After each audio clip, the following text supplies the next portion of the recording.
자, 요번에는 스투게 177.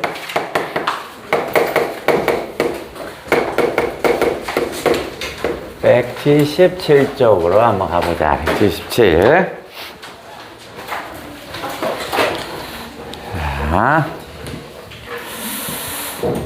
자, 어디 우리가 유사, 요것도 역시 마찬가지로 하면서 유사 작품을 좀 해줄 거야. 그죠? 우리 논 이야기 하면서도 유사 작품 할 때, 그, 미스터방도 같이 언급하죠. 그죠? 그렇게 해서 걸리는 거야. 그 다음에, 뭘 해야지? 이게 뭐냐, 이거? 너와 나만의 시간이구나? 좋아.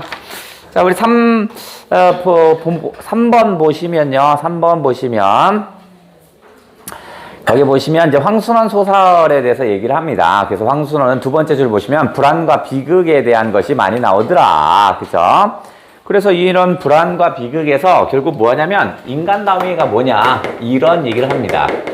자, 불안과 비극, 전쟁으로 인한 불안과 비극이 있는데 이 상황에서 얘기하는 건 뭐냐면 바로 인간다움에 대해서 모색하는 거야. 인간다움을 해야 한다. 이런 얘기를 하는 거야. 그러면 인간다움이라는 게 뭐냐? 봤더니 요것이 첫 번째 인간으로서의 책무를 다한대요. 인간으로서의 책무를 다한다. 뭐 이런 얘기가 담겨 있고, 그 다음에 두 번째는 주변 사람을 보살펴 주는 것들. 이것이 바로 인간다움이래. 주변 사람들을 보살핀답니다. 요게 바로 인간다움이라고 합니다. 여기에 초점을 맞춰서 이제 황순원 것을 해달라는 얘기입니다. 다음, 우리가 이제 저번에도 알려드렸지만 수요일에는 이제 독서 가지고 들어올 거야. 그죠? 독서도 현재 6월 거에서 우리가, 안 나와야 할 것들 좀 많이 나왔어요. 그러면 이제 나올 것이 이미 정해졌으니까 이제 그걸 좀 준비하기 시작할 거다. 그 다음에 금은 이제, 화요일이 뭐였지? 화요일이 화작. 그죠? 금요일에 엄매가 들어올 거야. 나머지는 이제 문학이 좀 들어올 거고, 거기에 맞춰서 움직이시면 됩니다. 맞죠? 그죠? 화요일에서 요때가, 화작이 들어올 거야, 화작이. 그 다음에 수요일에 독서. 자, 목요일에, 문학이 하나 들어올 거고요. 문학일. 그 다음에 금요일날 언매가 들어올 거고요. 토요일에 문학이 두 번째 게 들어올 거야. 그 다음에 토토에 문학이 세 번째 게 들어올 겁니다. 됐죠? 그래서 수요일엔 독서가 들어올 테니까, 영상 올라갈 때 체크해서 해. 이제부터는 이제 필요한 부분만, 나오는 부분만 찝는 거야. 그 다음에 엄매 됐고. 됐죠? 맞지? 자, 요건 언제까지 가냐면 6월 말까지. 지금 6월 달이지. 6월 말까지. 되지? 자, 너와 나만의 시간을 볼게요. 제목부터 한번 하자. 왜 너와 나만의 시간일까? 도대체 제목은 왜 너와 나만의 시간일까? 이거. 너와 나만의 시간이니까 너하고 나만 관련이 있는 겁니다. 그러니까 그 누구도 대신할 수 없습니다. 그 누구도 대신할 수 없습니다. 대신할 수 없다라는 것을 얘기하고 싶어서 이렇게 얘기했고요. 그 다음에 두 번째는 뭐냐면 이런 극한 상황에 도달했을 때 아무도 도와주거나 이럴 사람이 없어요. 극한 상황에 도달했을 때 인간의 본성을 알 수 있는 겁니다. 사람을 도와줄 수 있는 인간다움을 실현하는 사람도 있고요. 지극히 이기적인 놈도 있나 봐. 자, 여기에서 인간의 본연의 모습이 드러납니다. 인간의 본연의 모습이 드러납니다. 모습이 드러나는 그런 시기를 얘기했다. 좋아. 두 번째, 그렇다면 전체 내용을 언급을 한번 해볼게요. 어느 지점에 나올지는 모르니까. 우리 앞에 요번 6월 평가원에서 나왔던 거에는 현대소설 미스터방이었고, 그건 제가 말씀드렸고요. 고전소설에서는 뭐였어? 소현성록이 있죠? 소현성록도 우리가 한번 했어요. 그죠? 했고, 시험에 나오는 지점까지 알려줬죠. 그죠? 제1대가 있는 그 지점이 나올 거다라고 해서 거기 지점까지도 알려줬어요. 똑같이 나온 거고.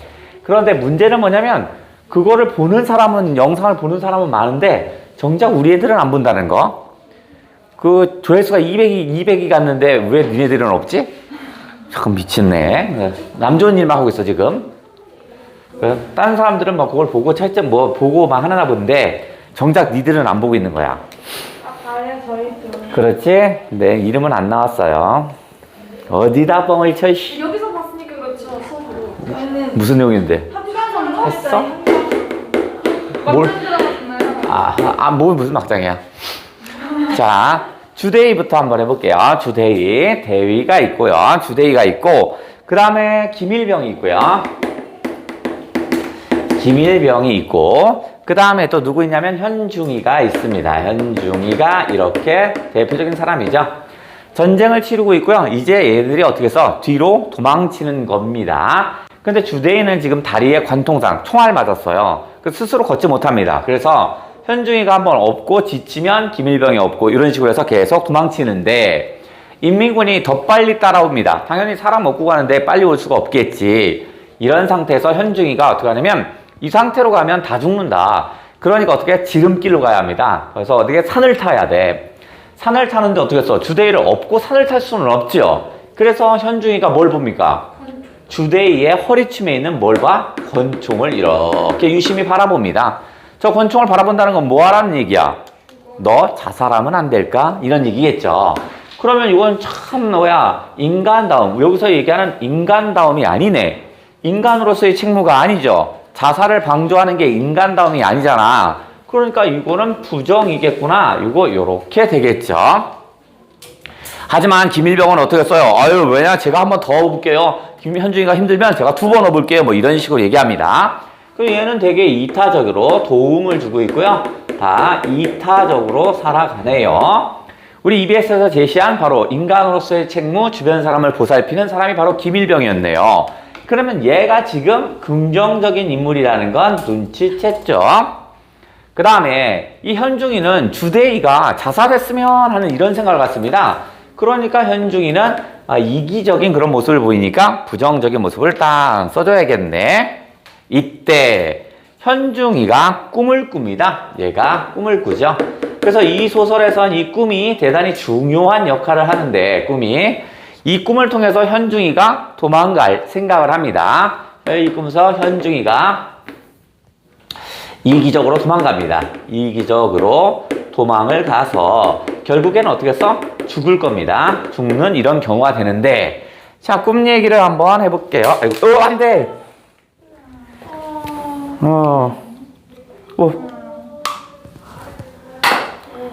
뭐 새삼스럽게. 자, 꿈 얘기 해볼게요. 꿈. 자, 뭐가 나오냐면 불모의 황야가 나옵니다. 아무것도 잘할 수 없는 불모의 황야이니까 전쟁 상황을 의미합니다. 이런 불모의 황야는 전쟁 상황을 의미한다고 보시면 되겠고요. 자, 이쪽에 누가 있냐면 왕개미가 있습니다. 왕개미, 거기에 왕개미가 있는데 이 왕개미는 바로 거대 권력이라든가 이념을 상징합니다. 거대 권력이라든가 전쟁을 만든 놈들, 기획한 놈, 뭐 이런 거. 그 다음 뭐 이념일 수도 있고요. 요거고. 그 다음에 이쪽으로 가면 개미떼가 이 개미 구멍으로 들어갑니다. 여기에 개미떼가 있는데 여기에 이제 개미 구멍이 이렇게 있는 거야. 여기 이제 개미 구멍이야. 개미 구멍으로 개미가 기어 들어갑니다. 개미떼가 막 기어 들어가면 왕개미가 모가지를 땅 따먹어요. 개미가 또 쫙 나와요. 그럼 어떻게 해서? 왕개미가 개미의 목을 땁니다. 개미 들어오면 다 모가지를 따버리는 거야. 그렇다면 이 개미떼는 바로 뭐겠어? 일종의 전쟁의 희생자를 의미합니다. 요건 전쟁의 희생자를 비유한 거고요. 그러면 여기로 얘기한다면 뭐냐면 현중이와 그 다음에 누구? 김일병을 의미합니다. 그러면 이쪽 거대 권력에 해당되는 게 요 세 명의 인물을 따진다면 얘가 주대위입니다. 요 주대위가 여기에 들어온다고 보시면 되겠네요. 그죠? 그러고 나서 여기에 개미 들어왔다가 모가지가 딱 따서 죽지요. 요건 뭐냐면 무의미한 죽음이죠. 여기서 바로 요거는 무의미한 죽음. 전쟁으로 무의미한 죽음을 경험하게 됩니다. 그 다음에 이 개미 떼는 다른 데 갈 데가 없어요. 이 개미 구멍으로 들어간다는 건 전쟁으로 내몰리는 상황입니다. 이것은 전쟁으로 내몰리는 상황입니다. 내몰리는 상황을 제시하고 있다. 이렇게 보시면 되겠어요. 그러면 얘도 전쟁의 희생자니까 뭐 부정적이라고 보시면 되겠죠? 그죠? 안타깝네. 그런데 이 개미가 계속 이 개미 구멍으로 들어가서 계속 그냥 무의미한 죽음을 당합니다. 그런데 현중이의 눈에 이제 뭐가 보이기 시작하냐면 여기에 새구멍이 보이기 시작합니다. 새구멍이 보여요. 그러니까 모든 개미떼들은, 작은 개미떼들은 모두 다 이 개미 구멍으로 들어가서 왕개미에게 죽음을 당하는데 새로운 구멍을 발견합니다. 이쪽의 구멍은, 이 구멍은 뭐겠어요? 뭐 긍정의 구멍이 아니고 도망치는 계획을 하죠. 그죠? 여기 하나 보이네. 현중이에게는 요거 뭐야? 이기적으로 도망가는 거죠. 자, 요거는 이기적으로 도망갈 공간이겠죠. 공간. 결국 이 새구멍으로 이 현중이가 도망을 간 셈입니다. 요 얘기가 쭉 꿈을 꿉니다. 다음날 어떻게 써? 현중이가 잠깐 화장실 간다는 얘기하면서 사라져버립니다. 그러면서 주대희가 알아요. 김일병 너도 떠나 라고 합니다. 현중이 지금 어디 갔죠? 현중이는 안 올 거야. 너도 떠나라. 뭐 이렇게 얘기합니다. 아니에요. 뭐 그럴 수가 있나요? 제가 힘이 닿는 대로 업고 갈게요. 라고 얘기를 합니다. 근데 혼자만 업고 가다 보니까 김일병이 체력이 바닥에 나는 겁니다. 그러니까 점점 허리가 굽어지고요. 점점 걷는 양이 줄어드는 거야. 그럼 어떻게 해요? 인민군과 점점 가까워지죠? 이렇게 일단 죽을 것 같다라는 생각이 듭니다. 근데 주대위의 귀에만 뭐가 들려? 저쪽에서 아군의 포소리가 들려요. 주대위는 포병인데요. 그 포소리를 정확히 구분합니다. 그래서 현재 상태로는 김일병이 움직일 수 없죠. 그래서 주대위가 뭘 할 거냐면 김일병의 머리에 권총을 댑니다. 일어나 이 새끼야 라고 합니다. 그러니까 머리에 체력이 바닥난 상태지만 머리에 권총이 들어오니까 어떻게 해요? 생명의 위협을 느끼죠? 그래서 김일병이 벌떡 일어납니다. 걸어 이 새끼야. 걷습니다. 쭉 가는 거야. 체력은 바닥났지만 죽음에 대한 공포 때문에 이겨내면서 걸어갑니다. 그러다가 어떻게 해서 저 멀리서 개 짖는 소리가 들려요. 개 짖는 소리가 있다는 건 무슨 말이지? 그죠? 어딘가에 사람이 산다는 얘기죠. 그래서 이 소설은 끝나는데 개 짖는 소리와 함께 김일병이 개 짖는 소리가 들려요 했더니 뒤에가 갑자기 무거워집니다. 왜 그럴까? 주대희가 죽었고 우리 소설에서는 의식을 잃었다고 하는데 충분히 죽었다고 상상할 수 있겠죠. 그럼 이 권총은 긍정적인 거였네요. 긍정적인 거. 즉 주대희는 자신에게 인간다움을 베풀어줬던, 즉 주변 사람들을 늘 보살폈던 김일병의 마지막 보답을 하려고 저런 것이 아니었을까라고 생각하시면 되겠구나. 요게 전체 이야기다. 그죠? 좋아. 어디 있다고 하면 자, 일단 유사 작품을 먼저 하고 그 뒤에 한번 조금 더 읽어볼게요. 읽을 수 있는 시간이 나면 읽고 먼저 유사 작품을 먼저 해볼게. 자, 요 놈은 전후소설이겠지? 그죠? 전후소설. 그러면 전후소설들을 좀 언급을 좀 해야겠다. 유사 전후소설인데 여기에서 지금 요 놈은 인간다움을 얘기하고 있습니다. 그러면 우리도 거기에 좀 초점을 두자. 여기에 인간다움, 또 인간으로서의 책무 뭐 이런 거 있죠. 여기 요 5번 EBS와 연결시켜서 한번 해볼게요. 자, 요 놈은 거시기가 쓴 거시기라는 소설인데 우리 EBS에 언급된 작품을 한번 찾아볼게요. 자, 첫 번째. 얘는 여로형 소설입니다. 그래서 얘는 지금 움직일 겁니다. 원래 지금 현재는 만주에 있습니다. 나의 위치는. 나는 지금 어떤 상태냐면 징용에 끌려왔었어요. 그래서 해방이 됐어요. 해방이 되고 나서 어떻게 해요? 징용으로 끌려간 나와 방이 서울로 갑니다. 서울로 가기로 합니다. 그래서 만주에서 이제 갈 수 있는 건 기차를 타고 움직여야 되겠죠?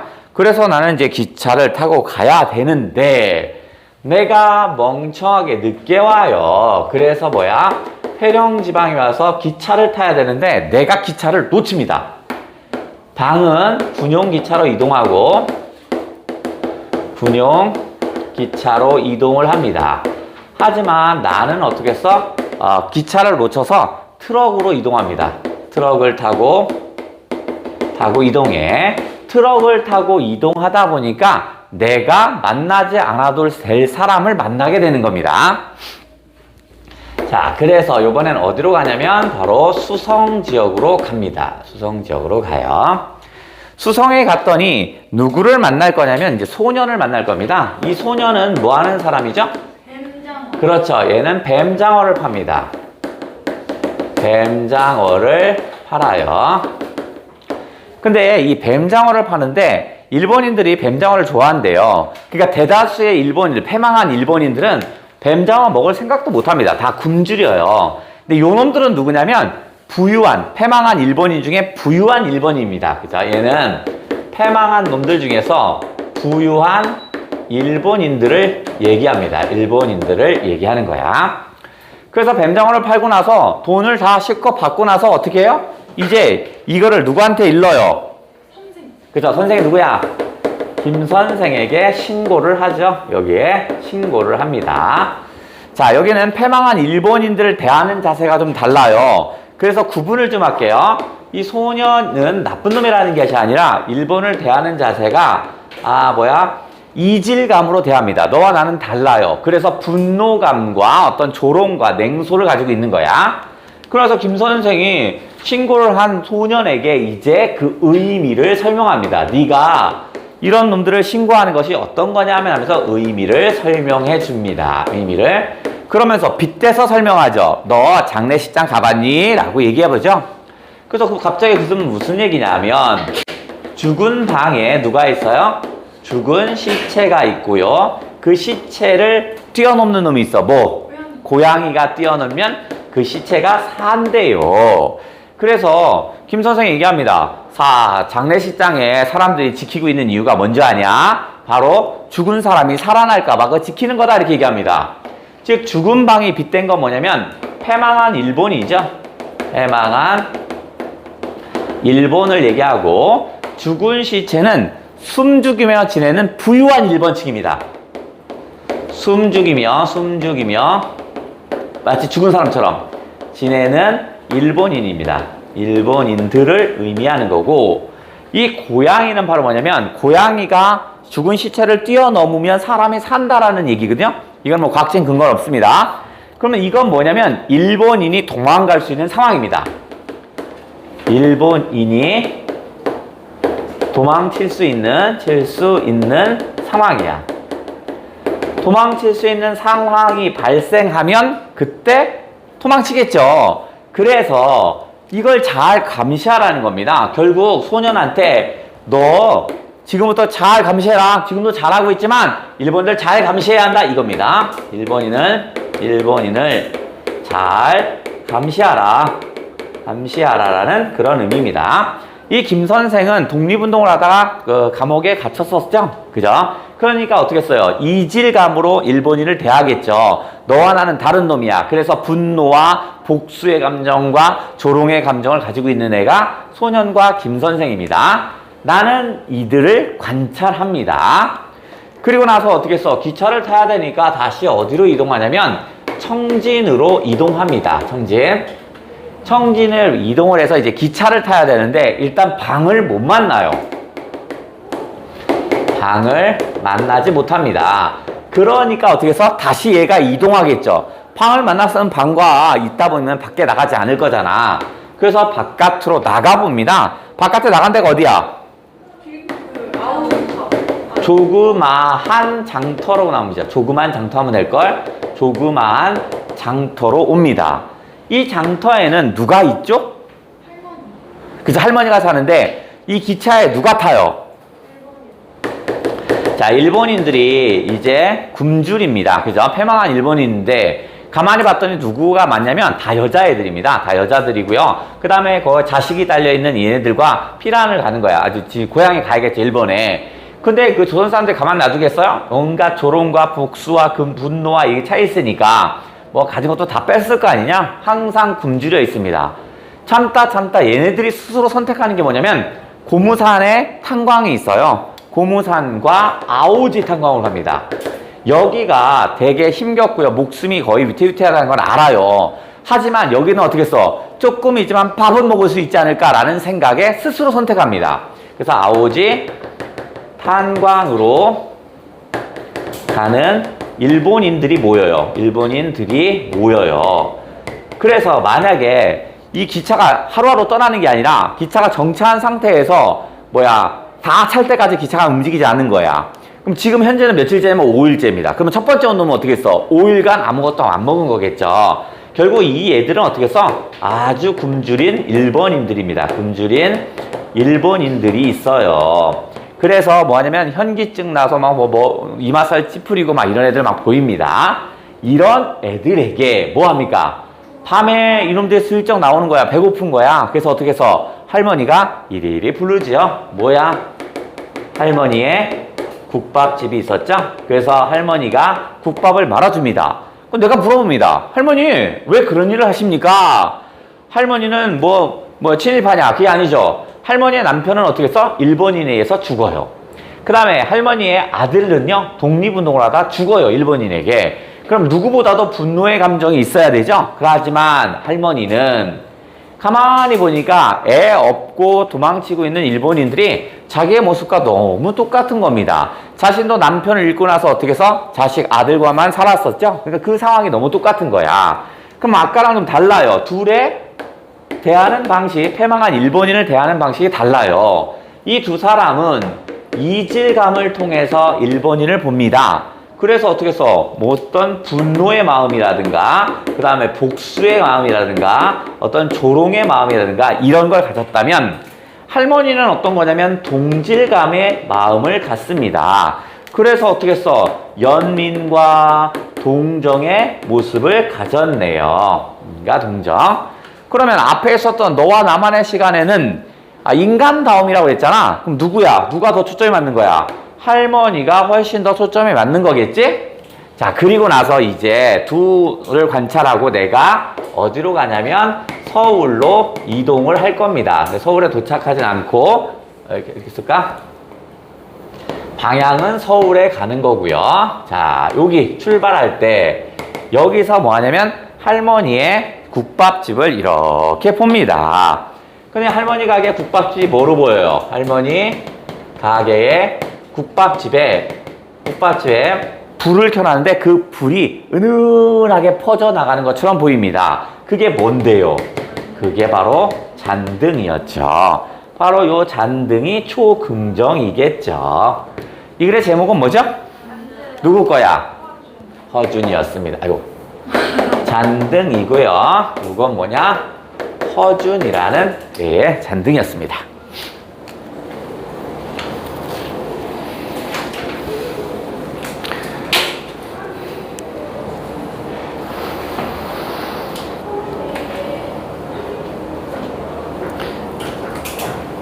그래서 요거는 현대소설 5강 173에 있네. 자, 이거는 현대소설 5강 173쪽에 있는 거였네.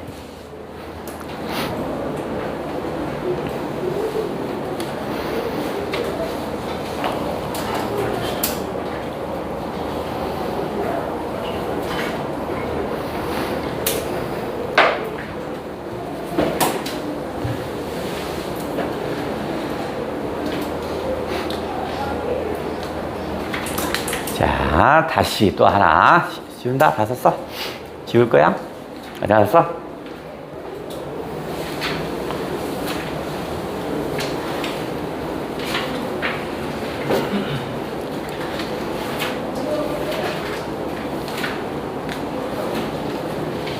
자, 됐어. 이제 하나 다시 해볼게요. 이번엔.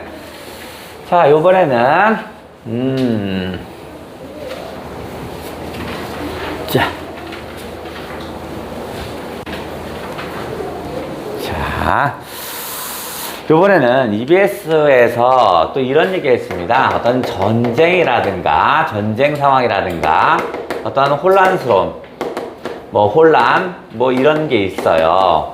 그러면 전쟁이라든가 어떤 혼란이 발생하면 첫 번째 역사적 사료 같은 경우에는요. 역사책. 여기에서는 뭘 기록할 거야? 역사책 같은 데에서는 뭘 기록하죠?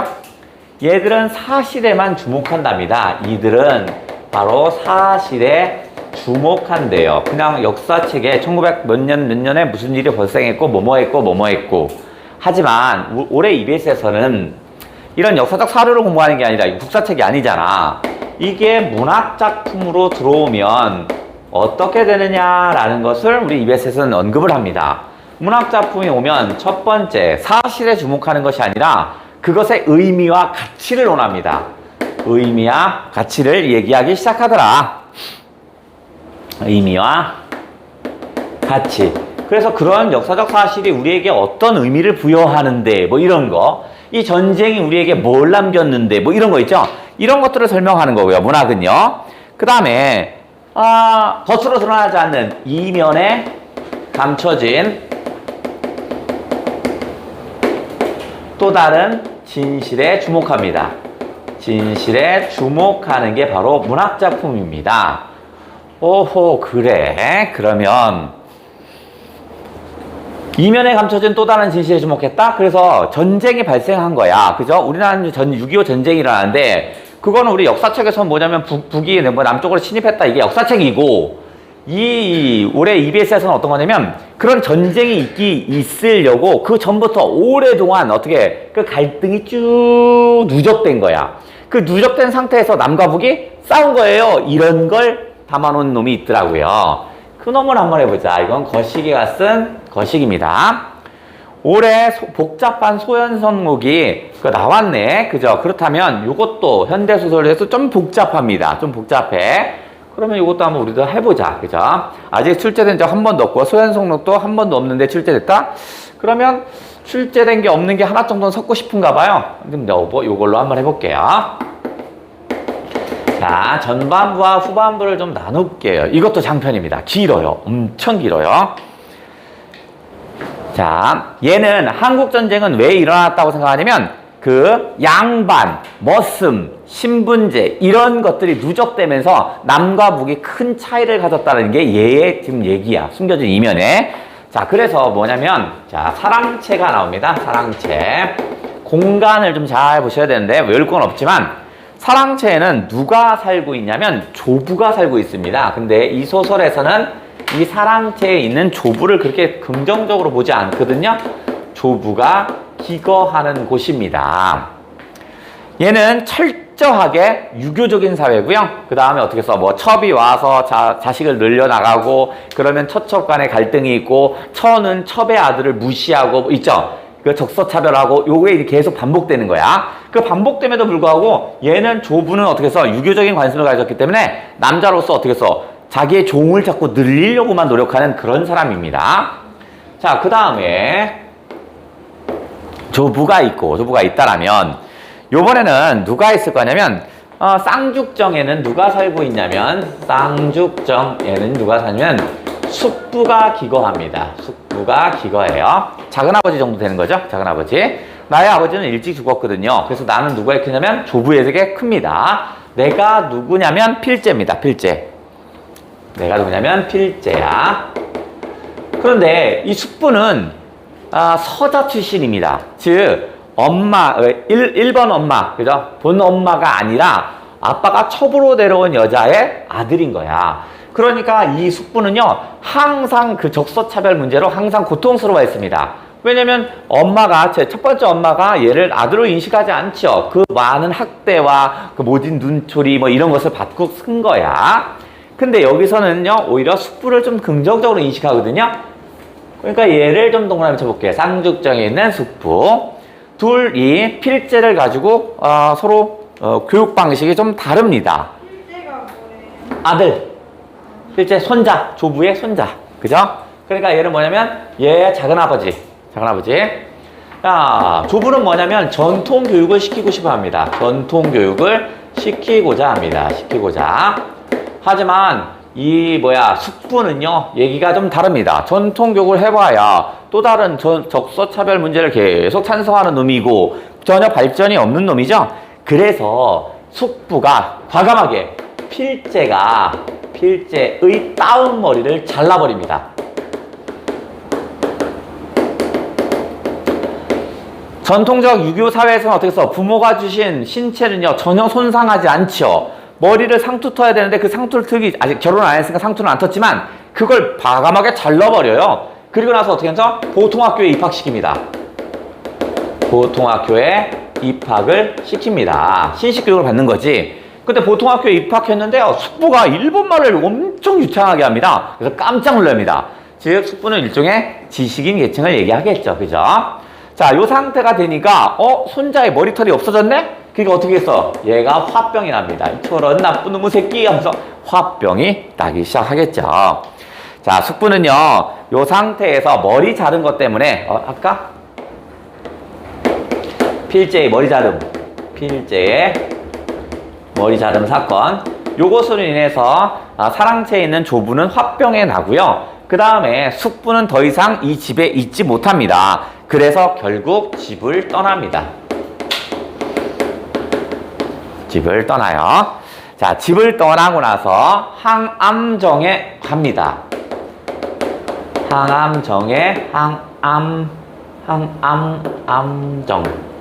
항암정은 너무 귀엽죠? 항암정에 가요. 자, 여기에 가서 무엇을 할 거냐면 스스로 목을 맵니다. 자살을 합니다. 왜냐하면 적서차별에 대한 그런 고통을 겪다 보니까 여기서 더 이상 어떻게 얻을 것이 없다고 생각합니다. 그래서 자살을 해요.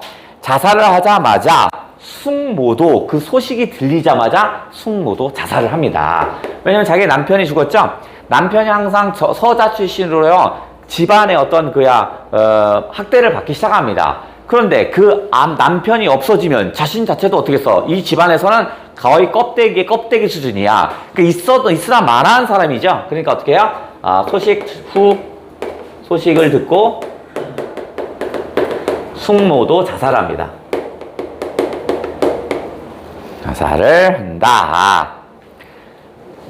자, 화병이 났던 일도, 즉 항암정에서의 쌍죽정, 즉 숙부가 자살한 두 달 후 바로 사망합니다. 노부도 사망을 해요. 그러면서 이제 유언을 던질 겁니다. 그죠? 자, 이 유언의 내용은 1번. 자, 필제를 부릅니다. 필제를 불러요. 그래서 유언을 합니다. 너는 종갓집 종손이다 라고 합니다. 너는 종갓집 종손이다. 그러니 너 똑바로 살아라. 이렇게 얘기했고요. 두 번째, 할머니를 불러요. 할머니 불러서 뭐냐면 이 조부는 또 씨앗을 생산하기 위해서요 또다시 첩을 들여옵니다. 종의 종 출신의 젊은 여자애를 데려와요. 그래서 어떻게 했어요? 아기를 낳죠. 걔가 태식입니다. 태식이. 그래서 뭐냐면 이 태식은 바로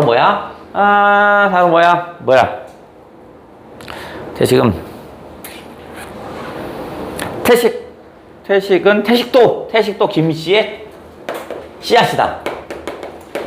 김씨의 씨앗이다 라고 얘기해요. 하지만 할머니는 자식으로 인정하지 않아요.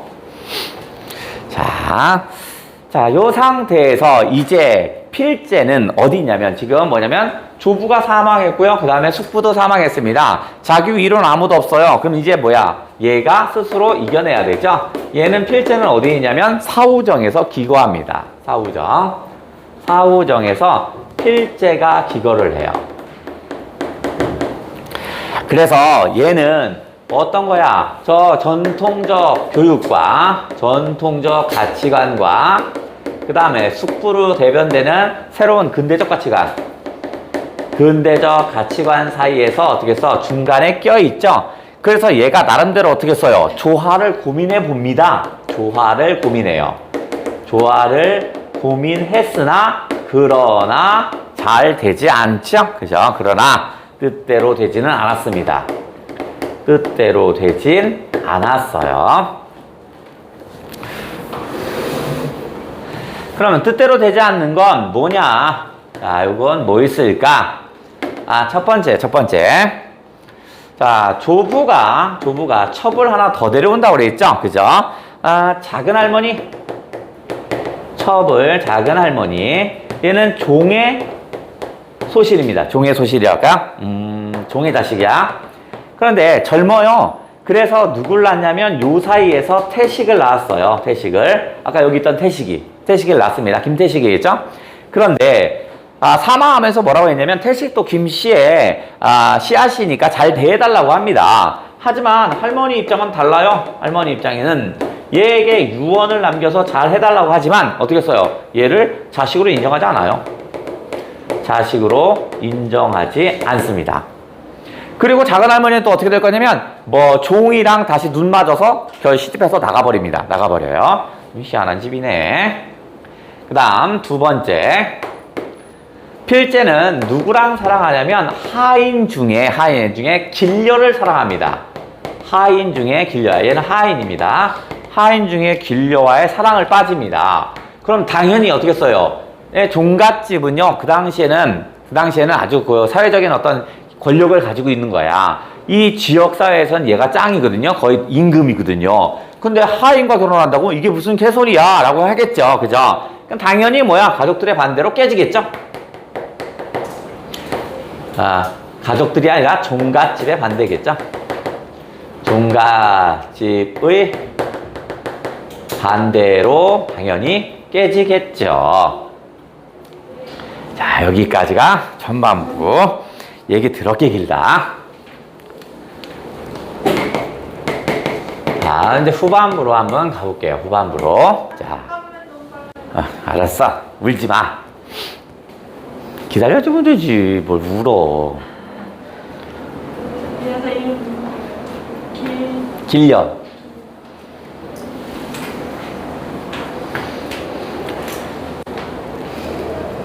여기에 공간은 외울 필요는 없어. 그냥 그런 사람도 있다는 정도만 알면 돼.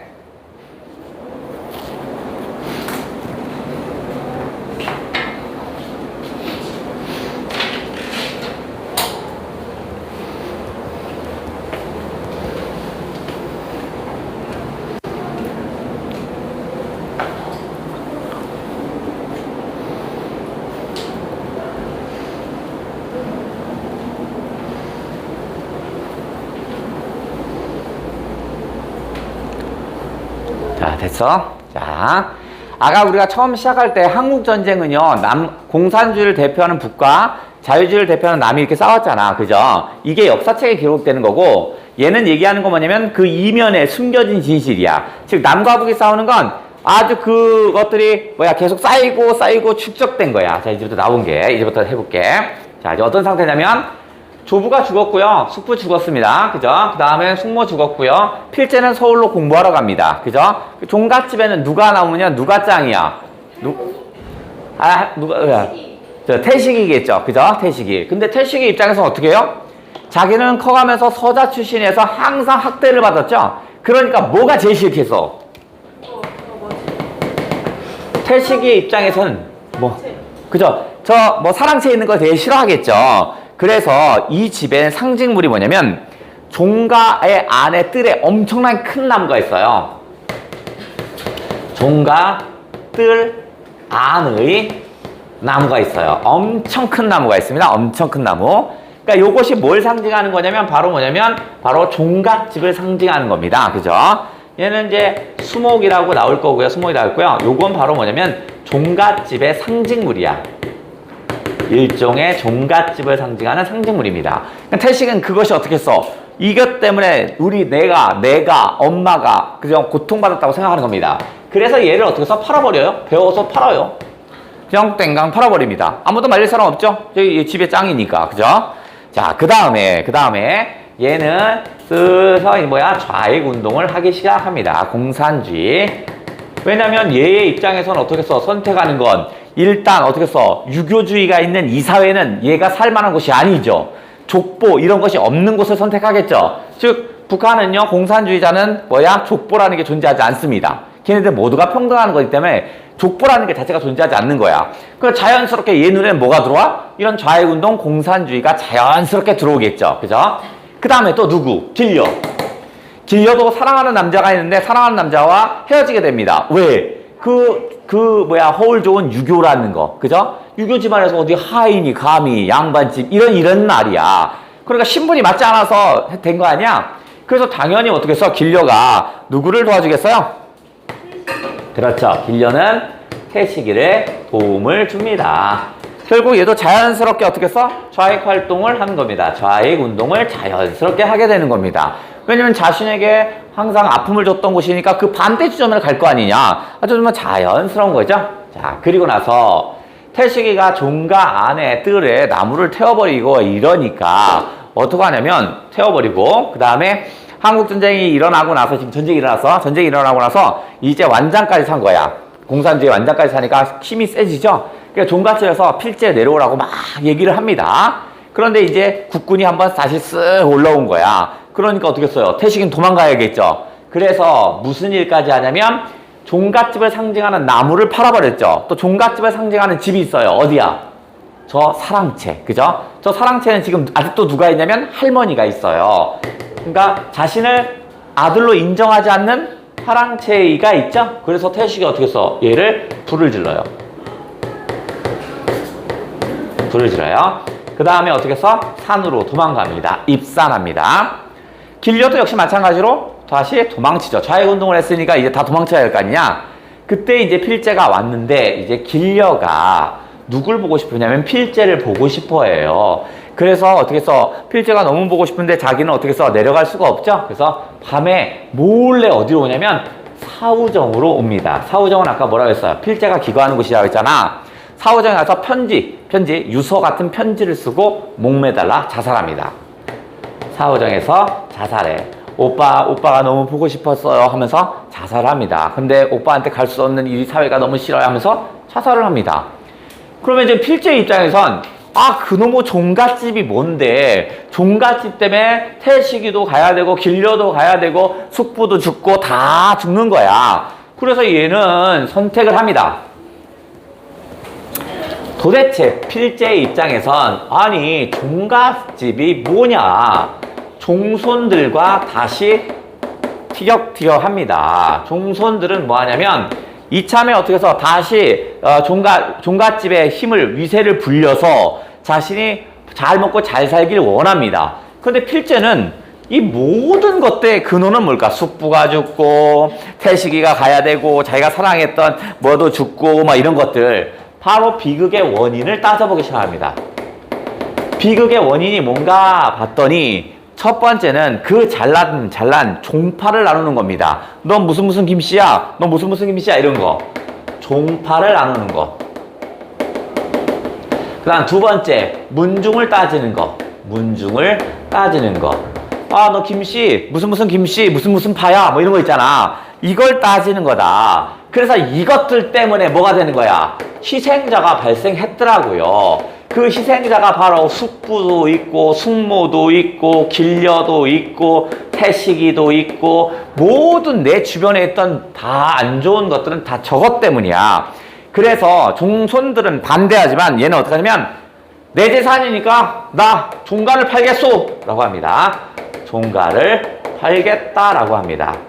당연히 어떻게 해요? 종손들은 저 종가가 있어야 자신이 잘 먹고 잘 살 텐데 그 중간에 구심점이 될 만한 게 없어지겠죠. 당연히 반대하겠죠. 하지만 필제는 어떻게 써? 내 재산을 내가 한다는데 무슨 문제가 있습니까? 이거 종갓집 내 집이죠? 내가 팔겠어요 라고 했대요. 이 글의 제목은 뭘까요? 아니에요. 이것도 한번 수업을 했거든요. 알죠. 근데 왜요? 자, 얘는 정한숙이 썼고요. 제목은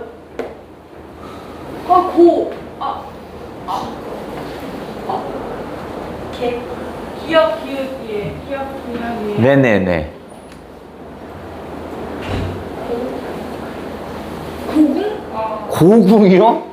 어느새 고궁 아프다. 아 이거 안 돼. 자, 얘는요, 오래된 집입니다. 하지만 이것은 종갓집을 상징하는 겁니다.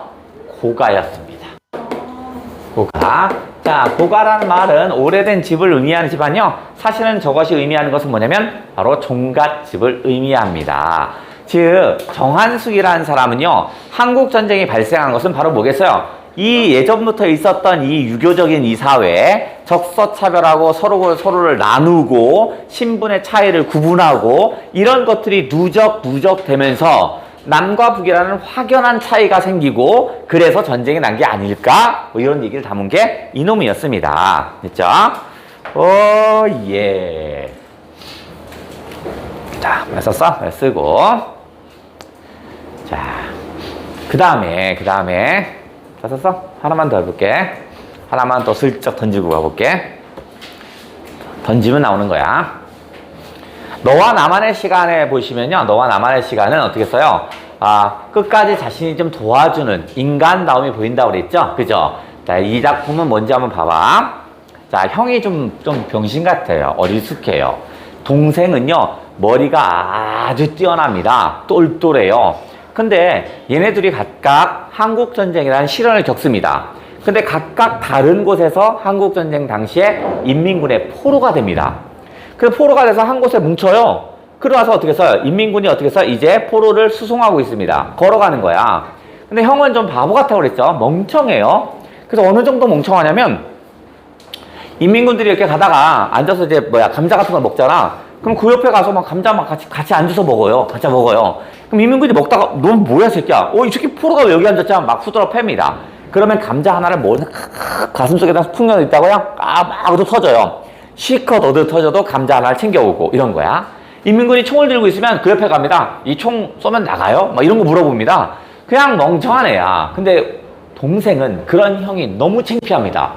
너무 창피한 거야. 그래서 거들떠보지도 않아요. 근데 어느 날 배 포로니까 어떻게 배를 쫄쫄 굶겠죠? 밤에 이렇게 내가 동생이 자려고 하는데 형이 옆으로 이렇게 옵니다. 오더니 배고프지? 라고 합니다. 그래서 감자를 딱 줍니다. 그죠? 그러면서 감자를 주는데 너무 배가 고프니까 그 전에 형이 일단 꼴도 보기 싫거든요. 근데 너무 배가 고프니까 그 감자를 또 먹어요. 내가 막 먹어요. 이게 계속 여러 번 반복됩니다. 계속 반복해요. 형은 계속 얻어 터지면서 감자를 훔쳐옵니다. 훔쳐오면 그거 어떻게 해서 맞으면서 피 흘려가면서 감자를 꼭 주머니에 넣고 있어요. 그러고 나서 밤에는 동생을 줍니다. 그러던 중에 이 형이 이제 총알에 맞아요. 이렇게 포로 수송하다 보면 이제 국군이랑 전투가 지역적으로 나겠죠? 그러면서 형이 총에 맞아요. 그래서 걷기가 불편해집니다. 그러면서 어느 날 감자를 주면서 형이 얘기합니다. 야, 너 무슨 일 있어도 절대로 뒤돌아보면 안 된다. 알겠지? 이렇게 얘기합니다. 그러면서 내가 눈물을 쭉 흘립니다. 왜냐면 느낌이 왔어요. 무슨 말인지. 왜냐면 형은 계속 걸을 수가 없으니까 어떻게 했어요? 뒤처지겠죠? 뒤처지면 인민군이 선택하는 건 뭘까? 그냥 죽여버리겠죠. 그죠? 아니나 다를까? 포로들 수용 가고 있는데요. 뒤에서 총소리가 막 무슨 소리가 들립니다. 야, 이 새끼야, 안 일어나! 빨리 안 가! 막 합니다. 그때 어떻게 했어요? 갑자기 총소리가 딱 납니다. 그죠? 그때 다시 나의 눈물은 줄줄줄 흘러요. 그래서 이건 그게 뭐야? 그걸 내가 얘기해 주는데, 자, 정리해 볼게요. 자, 거시기라는 거죠. 그죠?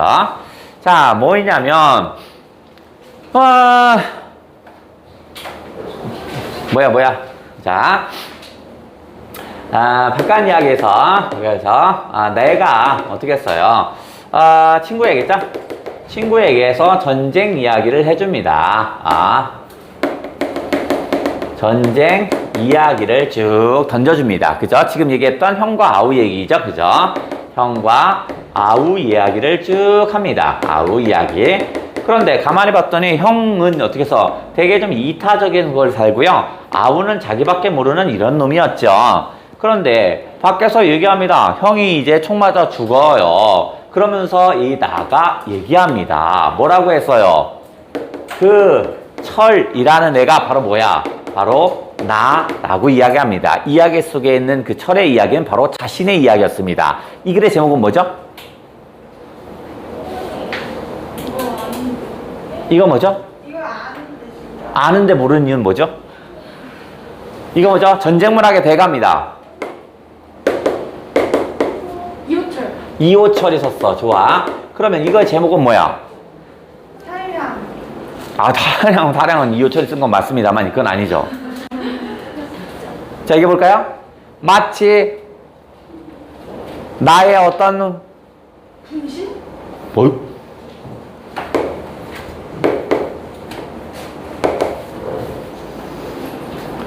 벗은 모습을 보는 것 같죠? 나신. 엥? 아니. 벗은 모습. 상. 뭐? 무슨 상? 노성? 노상이 뭐요? 마상이요? 내상. 나상? 내상, 내상. 내상은 다치는 거고요. 안을 다치는 거고요. 뭐라 했더라? 벗은 모습이요. 그거 잘하는구나, 이 새끼, 이거. 그죠? 나상이네. 역시 은준혁이 저쪽에 밝아. 내동 자다가 벗었다니까 눈 딱 뜨더니 나싸.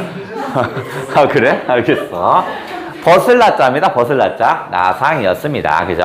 결국 남 얘기하는 것처럼 했는데 자기 얘기하죠? 그죠?